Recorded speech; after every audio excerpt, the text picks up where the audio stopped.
শহীদ আবু সাঈদকে যে পুলিশ গুলি করেছিল তার আজকে ফাঁসির রায় হয়েছে। জানেন আপনারা? আপনাদের জানা উচিত, খবর রাখা উচিত। আবু সাঈদকে যে পুলিশ বুকে গুলি করে ঝাঁঝরা করে দিয়েছিল, আজকে সেই পুলিশের আজকে ফাঁসির রায় হয়ে গেছে। আদালত চত্বরে চিৎকার করে এ কথা বলছে, আমার কোনো দোষ নেই, আমি নির্দোষ, আমি ছিলাম সরকারের হুকুমের গোলাম, আমি সরকারের হুকুম পালন করেছি তাই গুলি করেছি, আমার কোনো দোষ নেই। এই ফাঁসির আদেশ আমার ব্যাপারে এটা অবৈধ, আমি মানি না, আমার উপর অবিচার হয়েছে। তো সে যত করে চিল্লাক যে আমি সরকারের হুকুম পালন করেছি, ফাঁসি কি তার হবে কি হবে না? তার ফাঁসি কি মাফ হবে না? কেন? তুমি বিবেক সম্পন্ন মানুষ না? তোমার আকল নাই, বিবেক নাই? কাকে কোন অবস্থায় কোন জায়গায় গুলি করা যায় আর কাকে কোন অবস্থায় গুলি করা যায় না, মানুষ হিসাবে তোমার বোঝা উচিত। তুমি পুলিশ হতে পারো, বিজিবি হতে পারো, আর্মি হতে পারো, র্যাব হতে পারো, যেই যে অবস্থায় থাকো না কেন, তোমাকে আল্লাহ পাক রব্বুল আলামিন মানুষ বানিয়েছে। বোঝা উচিত কে সন্ত্রাসী, কে রাজাকার, আর কে জঙ্গি। যাকে তাকে জঙ্গি বলে, সন্ত্রাস বলে, তার বুকের উপরে গুলি করা যায় না। এই তহমাত দিয়ে মানুষের উপরে জুলুম নির্যাতন করে চাকরির দোহাই দিয়ে তুমি কিয়ামতের ময়দানে আল্লাহর দরবারে বাঁচতে পারবা না। এই দুনিয়ায় যেমন শেখ হাসিনা গুলি করতে বলেছে, তোমার সরকার গুলি করতে বলেছে, এই দোহাই দিয়ে যদি দুনিয়ার একটা ফাঁসির আসামি খালাস না পায়, তাহলে কিয়ামতের ময়দানে তুমি এই কথা বললে নাজাত পাবে যে আমার কোনো কিছু করার ছিল না। আল্লাহ পাক রব্বুল আলামিন সব কিছু জানেন। আল্লাহ প্রশস্তকারী, আল্লাহ সবচেয়ে মহান।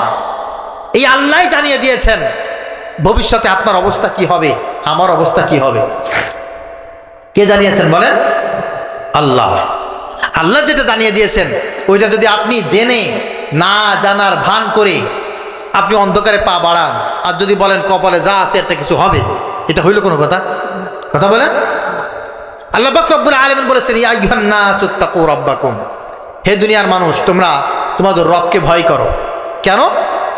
আখশাউ ইয়াওমান লা ইয়াজজি ওয়ালিদুন আও ওয়ালাদি ওয়ালা মাউলুদুন হুয়া জাজিন আও ওয়ালিদিহি শাইআ। কারণ অচিরেই তোমার রব তোমাকে এমন একটা দিনে তোমাকে উত্থান করবেন যেই দিন কোনো পিতা তার সন্তানের কাজে আসবে না, কোনো সন্তান কোনো পিতার কাজে আসবে না। ওয়া উম্মিহি ওয়া আবিহি ওয়া সাহিবাতিহি ওয়া বানিহি লিকুল্লি ইমরিইম মিনহুম ইয়াওমা ইযিন শাআনুন ইউগনি। কার কথা? সেই দিন মা পালিয়ে চলে যাবে, বাবা পালিয়ে চলে যাবে, ভাই পালিয়ে চলে যাবে, বন্ধু পালিয়ে যাবে, কেউ কারোর কোনো 4 পয়সার উপকারে আসবে। লা তাজিরু ওয়াজিরাতু বিজরা উখরা। মেসেজগুলো কার? আল্লাহ। আল্লাহ বলছেন কারোর বোঝা কেউ বহন করবে না। হে আমার ভাইরা, মুসলিম যুবকেরা, আমার যুবতী বোনেরা, এই কথা যদি তোমার কাছে পৌঁছে থাকে নিজের মনকে একটু বুঝাও। কার কথায় আল্লাহর হুকুমকে অমান্য করছো? কার কথায় মানুষকে কষ্ট দিচ্ছ?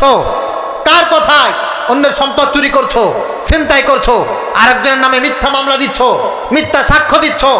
কার কথায় আরেকজনের বুকে গুলি চালাচ্ছ? কার কথায় একজনকে গুম করছো? কার কথায় এদেশের ধ্বংস কামনা করছো? মনে করবা, মনে রেখো, তুমি কারো দোহাই দিয়ে বাঁচতে পারবে না। কারো দোহাই দিয়ে বাঁচা যাবে?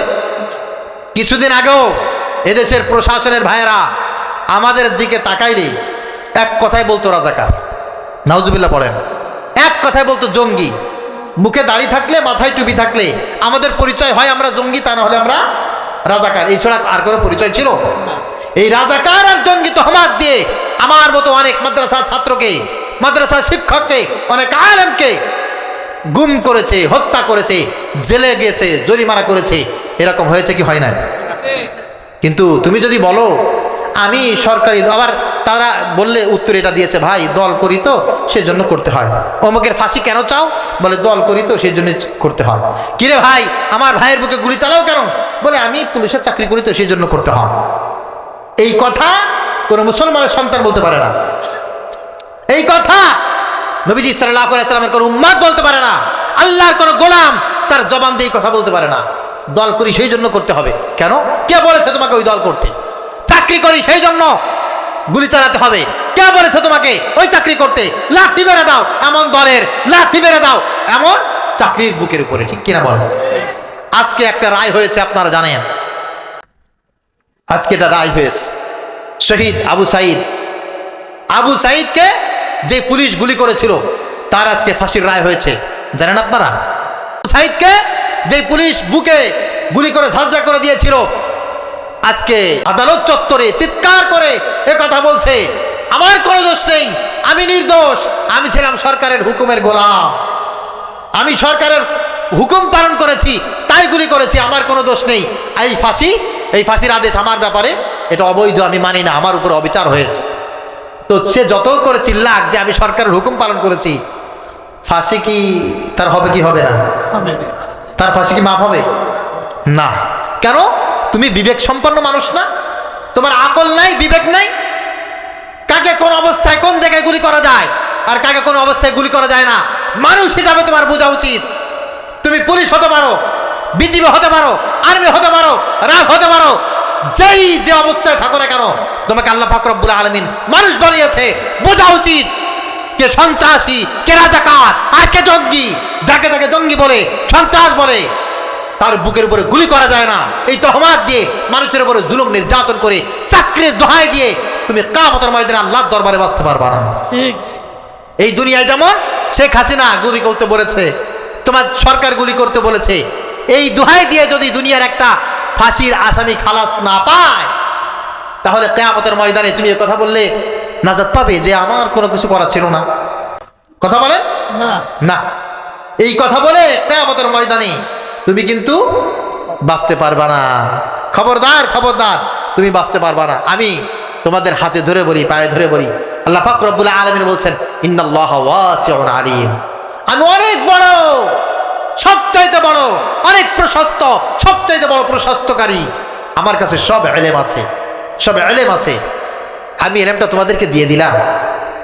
এই পথে গেলে এই দেখতে পাবে, এই পথে গেলে ওই পাবে।